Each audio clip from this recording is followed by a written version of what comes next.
राधे राधे दोस्तों, भजनों की माला में आपका स्वागत है।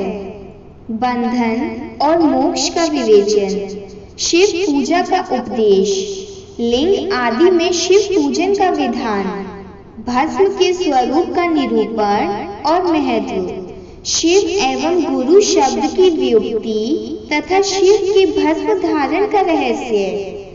ऋषि बोले, सर्वज्ञों में श्रेष्ठ सूत जी, बंधन और मोक्ष का स्वरूप क्या है, ये हमें बताइए। सूत जी ने कहा, महर्षियों, मैं बंधन और मोक्ष का स्वरूप तथा मोक्ष के उपाय का वर्णन करूंगा। तुम लोग आदर पूर्वक सुनो। जो प्रकृति आदि 8 बंधनों से बंधा हुआ है, वह जीव बद्ध कहलाता है, और जो उन 8 बंधनों से छूटा हुआ है, उसे मुक्त कहते हैं। प्रकृति आदि को वश में कर लेना मोक्ष कहलाता है। बंधन आगंतुक है और मोक्ष स्वतः सिद्ध है। बद्ध जीव जब बंधन से मुक्त हो जाता है, तब उसे मुक्त जीव कहते हैं। प्रकृति, बुद्धि, महत्त्व, त्रिगुणात्मक, अहंकार और 5 तंत्रमाएं, इन्हें ज्ञानी पुरुष प्रकृति ग्रस्तक मानते हैं। प्रकृति आदि 8 तत्वों के समूह से देह की उत्पत्ति हुई है। देह से कर्म उत्पन्न होता है और फिर कर्म से नूतन देह की उत्पत्ति होती है। इस प्रकार बारंबार जन्म और कर्म होते रहते हैं। शरीर को स्थूल, सूक्ष्म और कारण के भेद से 3 प्रकार का जानना चाहिए। स्थूल शरीर जागृत अवस्था में व्यापार कराने वाला, सूक्ष्म शरीर जागृत और स्वप्न अवस्था में इंद्रिय भोग प्रदान करने वाला, तथा कारण शरीर आत्मानंद की अनुभूति कराने वाला कहा गया है। जीव को उसके प्रारब्ध कर्मानुसार सुख दुख प्राप्त होते हैं। वह अपने पुण्य कर्मों के फल स्वरूप सुख और पाप कर्मों के फल स्वरूप दुख का उपभोग करता है। अतः कर्म पाश से बंधा हुआ जीव अपने त्रिविध शरीर से होने वाले शुभाशुभ कर्मों द्वारा सदा चक्र की भांति बारंबार घुमाया जाता है। इस चक्रवत भ्रमण की निवृत्ति के लिए चक्रकर्ता स्वप्न एवं आराधन करना चाहिए। प्रकृति आदि जो 8 पाश बतलाए गए हैं, उनका समुदाय ही महाचक्र है, और जो प्रकृति से परे हैं, वे परमात्मा शिव हैं। भगवान महेश्वर ही प्रकृति आदि महाचक्र के कर्ता हैं, क्योंकि वे प्रकृति से परे हैं। जैसे बकायर नामक वृक्ष का थाला जल को पीता और उगलता है, उसी प्रकार शिव प्रकृति आदि को अपने वश में उसके उस पर शासन करता है। उन्होंने सबको वश में कर लिया है, इसलिए वे शिव कहे गए हैं। शिव ही सर्वज्ञ, परिपूर्ण तथा निष्प्रह हैं। सर्वज्ञता, तृप्ति, अनादि बोध, स्वतंत्रता, नित्य अलुप्त, शक्ति से संयुक्त होना, अपने भीतर अनंत शक्तियों को धारण करना, महेश्वर के इन 6 प्रकार के मानसिक ऐश्वर्यों को केवल वेद जानता है। अतः भगवान शिव के अनुग्रह से ही प्रकृति आदि 8 तत्व वश में होते हैं। भगवान शिव का कृपा प्रसाद प्राप्त करने के लिए उन्हीं का पूजन करना चाहिए। यदि कहे तो शिव तो परिपूर्ण है, निष्प्रह है, उनकी पूजा कैसे हो सकती है? तो इसका उत्तर यह है कि भगवान शिव के उद्देश्य से उनकी प्रसन्नता के लिए किया हुआ सत्कर्म उनकी कृपा प्रसाद को प्राप्त करने वाला होता है। शिवलिंग में शिव की प्रतिमा में तथा शिव भक्तजनों में शिव की भावना करके उनकी प्रसन्नता के लिए पूजा करनी चाहिए। वह पूजन शरीर से, मन से, वाणी से और धन से भी किया जा सकता है। उस पूजा से महेश्वर शिव जो प्रकृति से परे हैं, पूजक पर विशेष कृपा करते हैं और उनका कृपा प्रसाद सत्य होता है। शिव की कृपा से कर्म आदि सभी बंधन अपने वश में हो जाते हैं। कर्म से लेकर प्रकृति पर्यंत सब कुछ जब वश में हो जाता है, तब वह जीव मुक्त कहलाता है और स्वात्मारा रूप से विराजमान होता है। परमेश्वर शिव की कृपा से जब कर्म जनित शरीर अपने वश में हो जाता है, तब भगवान शिव के लोक में निवास का सौभाग्य प्राप्त हो जाता है।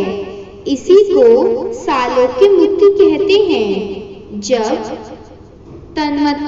तन्मात्राएं वश में हो जाती हैं, तब जीव जगदम्बा सहित शिव का सामीप्य प्राप्त कर लेता है।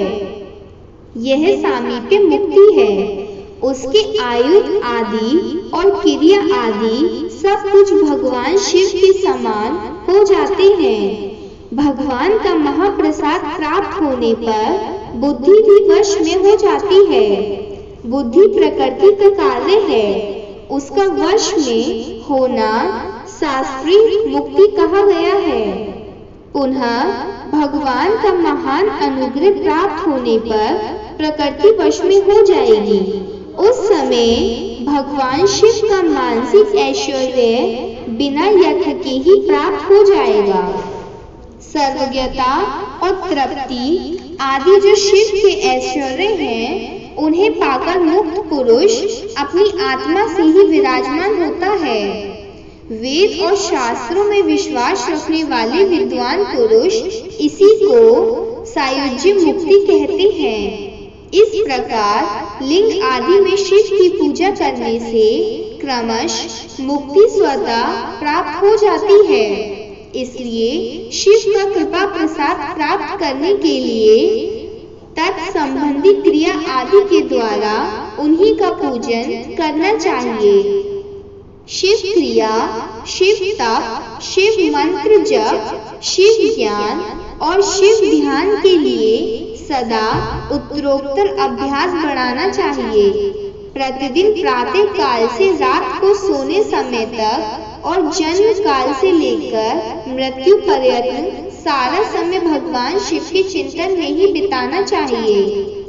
यथोजातादि मंत्रों तथा नाना प्रकार के पुष्पों से जो शिव की पूजा करता है, वह शिव को ही प्राप्त होगा। ऋषि बोले, उत्तम व्रत का पालन करने वाले सूत जी आदि लिंग में शिव की पूजा का क्या विधान है, ये हमें बताइए। सूत जी ने कहा, द्विजों, मैं लिंगों के क्रम का यथावत वर्णन कर रहा हूँ, तुम सब लोग सुनो। यह प्रणव ही समस्त अभीष्ट वस्तुओं को देने वाला प्रथम लिंग है। उसे सूक्ष्म प्रणव रूप समझो। सूक्ष्म लिंग निष्फल होता है और स्थूल लिंग सकल। पंचाक्षर मंत्र को ही स्थूल लिंग कहते हैं। उन दोनों प्रकार के लिंगों का पूजन तप कहलाता है। वे दोनों ही लिंग साक्षात मोक्ष देने वाले हैं। पौरुष लिंग और प्रकृति लिंग के रूप में बहुत से लिंग हैं। उन्हें भगवान शिव ही विस्तार पूर्वक बता सकते हैं, दूसरा कोई नहीं जानता। पृथ्वी के विकार भूत जो जो शिव ज्ञात हैं, उनको मैं तुम्हें बता रहा हूँ। उनमें स्वयंभू लिंग प्रथम है, दूसरा बिंदु लिंग, तीसरा प्रतिष्ठित लिंग, चौथा चरलिंग और पांचवा गुरुलिंग है। देवर्षियों की तपस्या से संतुष्ट हो उनके समीप प्रकट होने के लिए पृथ्वी के अंतर्गत बीज रूप से व्याप्त हुए भगवान शिव वृक्षों के अंकुर की भांति भूमि को भेद कर नाद लिंग के रूप में व्यक्त हो जाते हैं। वे स्वतः व्यक्त हुए शिव ही स्वयं प्रकट होने के कारण स्वयंभू नाम धारण करते हैं। ज्ञानीजन उन्हें स्वयंभू लिंग के रूप से जानते हैं। उस स्वयंभू लिंग की पूजा से उपासक का ज्ञान स्वयं ही बढ़ने लगता है।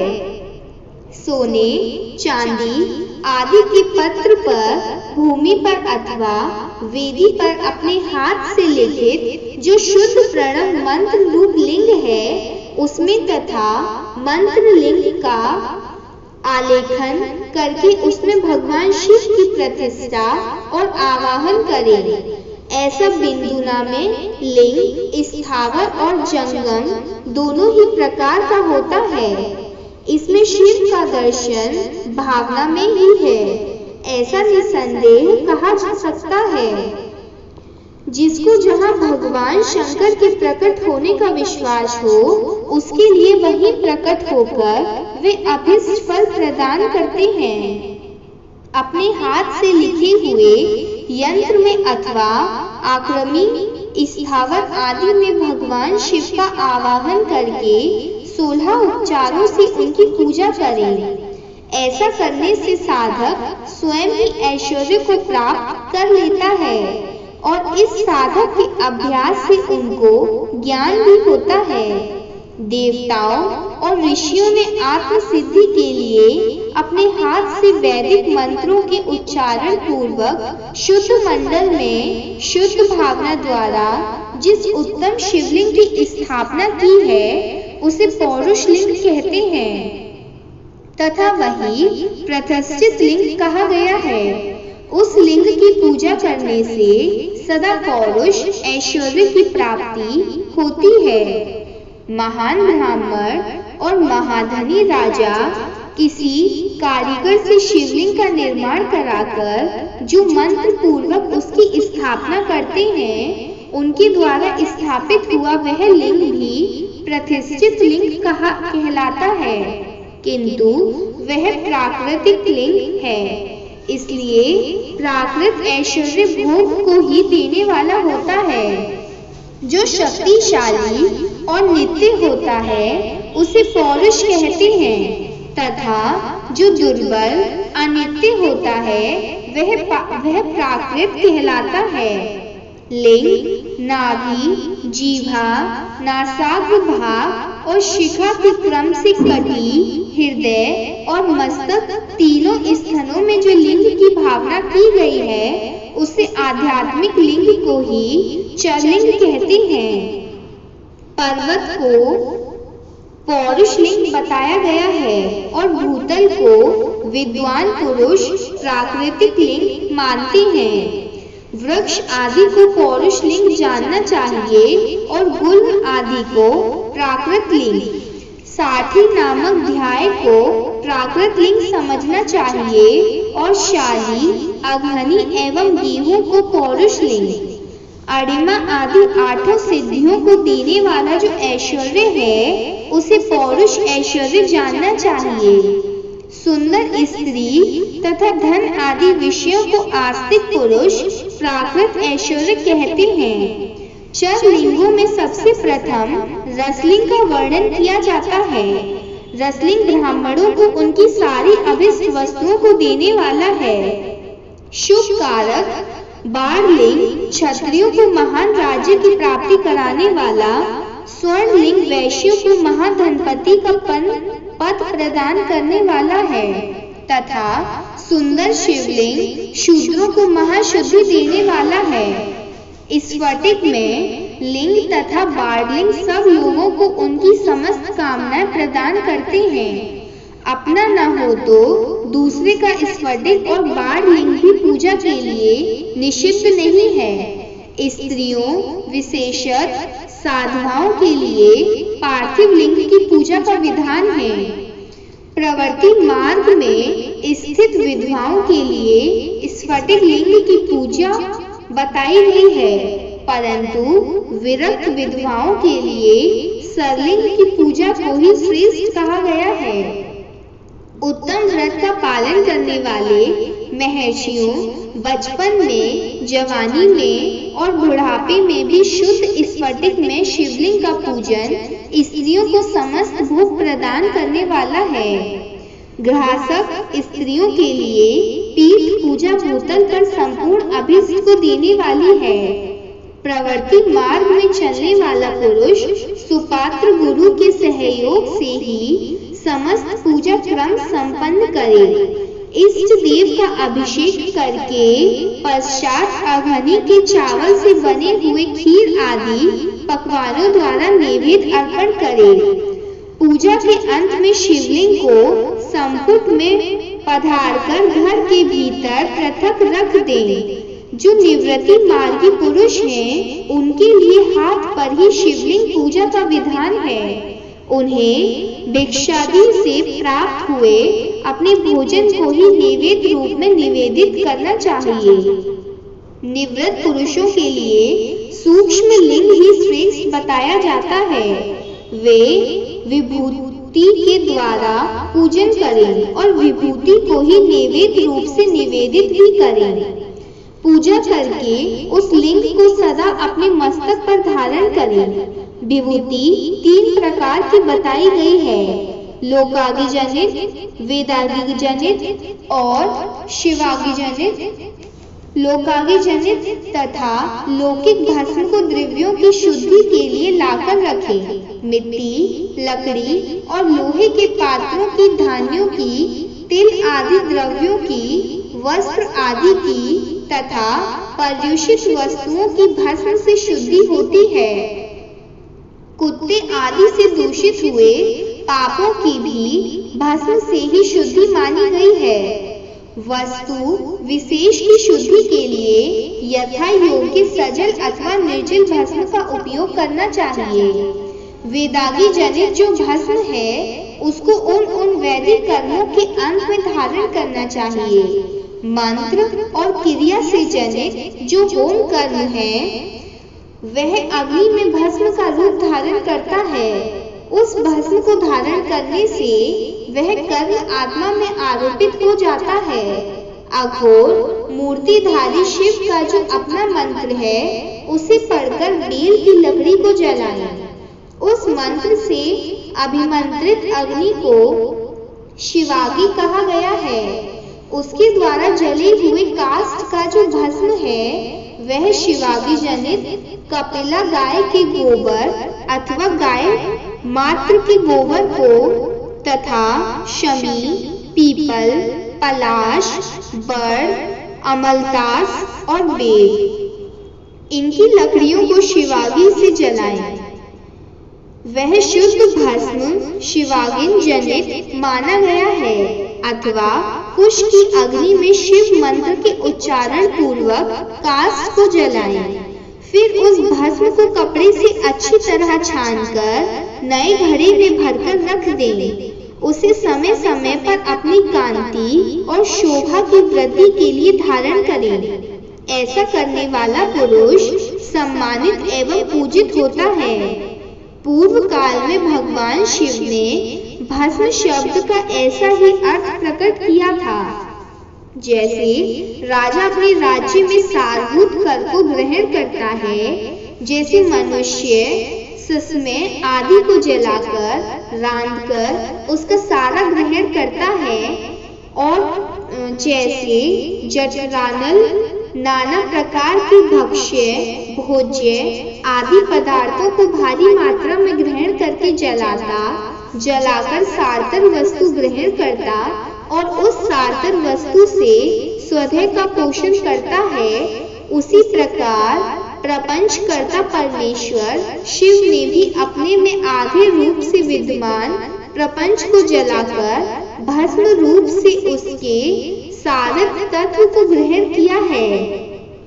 प्रपंच को गंध करके शिव ने उसके भस्म को अपने शरीर में लगाया है।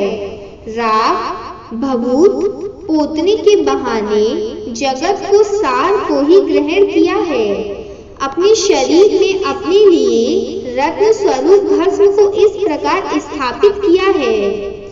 आकाश के सारे तत्व से केश, वायु के सारे तत्व से मुख, अग्नि के सारे तत्व से हृदय, जल के सारे तत्व से कटिभाग और पृथ्वी के सारे तत्व से घुटने को धारण किया है। इसी तरह उनके सारे अंग विभिन्न वस्तुओं को सार रूप हैं। महेश्वर ने अपने ललाट में तिलक रूप से जो त्रिपुंड धारण किया है वह ब्रह्मा, विष्णु और रुद्र का सार तत्व है। वे इन सब वस्तुओं को जगत के अभ्युदय का हेतु मानते हैं। इन भगवान शिव ने ही प्रपंच के सार सर्व को अपने वश में किया है, अतः इन्हें अपने वश में करने वाला दूसरा कोई नहीं है। जैसे समस्त मार्गों का हिंसक मृग सिंह कहलाता है और उसकी हिंसा करने वाले दूसरा कोई मृग नहीं है, अतएव उसे सिंह कहा गया है। शकार का अर्थ है नित्य सुख एवं आनंद, इकार का अर्थ है पुरुष और वकार का अर्थ है आत्मस्वरूपा शक्ति। इन सब का सम्मिलित रूप ही शिव कहलाता है, अतः इस रूप में भगवान शिव को अपना आत्मा मानकर उनकी पूजा करनी चाहिए। अतः पहले अपने अंगों में भस्म मलें, फिर ललाट में उत्तम त्रिपुंड धारण करें। पूजा काल में सजल भस्म का उपयोग होता है और द्रव्य शुद्धि के लिए निर्जल भस्म का। गुणातीत परम शिव राजस आदि सविकार गुणों का अवरोध करते हैं, दूर हटाते हैं, इसलिए वे सब गुरु रूप का आश्रय लेकर स्थित हैं। गुरु विश्वासी शिष्यों के 3 गुणों को पहले दूर करके फिर उन्हें शिव तत्व का बोध कराते हैं, इसलिए गुरु कहलाते हैं। गुरु की पूजा परमात्मा शिव की पूजा है। गुरु के उपयोग से बचा हुआ सारा पदार्थ आत्म शुद्धि करने वाला होता है। गुरु की आज्ञा के बिना उपयोग में लाया हुआ सब कुछ वैसा ही है जैसे चोर चोरी करके लाई हुई वस्तु का उपयोग करता है। गुरु से भी विशेष ज्ञानवान पुरुष मिल जाए तो उसे भी यत्न पूर्वक गुरु बना लेना चाहिए। अज्ञान रूपी बंधन से छूटना ही जीव मात्र के लिए साध्य पुरुषार्थ है, अतः जो विशेष ज्ञानवान है वही जीव को उस बंधन से छुड़ा सकता है। जन्म और मरण रूप द्वंद्व को भगवान शिव की माया ने ही अर्पित किया है। जो इन दोनों को शिव की माया को ही अर्पित कर देता है वह फिर शरीर के बंधन में नहीं पड़ता। जब तक शरीर रहता है तब तक जो क्रिया के ही अधीन है वह जीव बद्ध कहलाता है। स्थूल, सूक्ष्म और कारण तीनों शरीरों को वश में कर लेने पर जीव का मोक्ष हो जाता है, ऐसा ज्ञानी पुरुषों का कथन है। माया चक्र के निर्माता भगवान शिव ही परम कारण हैं। वे अपनी माया के दिए हुए द्वंद्व का स्वयं ही परिमार्जन करते हैं, अतः शिव के द्वारा कलित हुआ द्वंद्व उन्हीं को समर्पित कर देना चाहिए। जो शिव की पूजा में तत्पर हो वह मौन रहे, सत्य आदि गुणों से संयुक्त हो तथा क्रिया, जप, तप, ज्ञान और ध्यान में से एक एक का अनुष्ठान करता रहे। ऐश्वर्य दिव्य शरीर की प्राप्ति, ज्ञान का उदय, अज्ञान का निवारण और भगवान शिव के सामीप्य का लाभ ये क्रमश क्रिया आदि के फल हैं। निष्काम कर्म करने से अज्ञान का निवारण हो जाने के कारण शिव भक्त पुरुष उसके यथोक्त फल को पाता है। शिव भक्त पुरुष देश, काल, शरीर और धन के अनुसार यथा योग्य क्रिया आदि का अनुष्ठान करें। न्यायोपार्जित उत्तम धन से निर्वाह करते हुए विद्वान पुरुष शिव के स्थान में निवास करें। जीव हिंसा आदि से रहित और अत्यंत कलेश शून्य जीवन बिताते हुए पंचाक्षर मंत्र के जप से अभिमंत्रित अन्न और जल को सुख स्वरूप माना गया है, अथवा कहते हैं कि दरिद्र पुरुष के लिए भिक्षा से प्राप्त हुआ अन्न ज्ञान देने वाला होता है। शिव भक्त को भिक्षान प्राप्त हो तो वह शिव भक्ति को बढ़ाता है।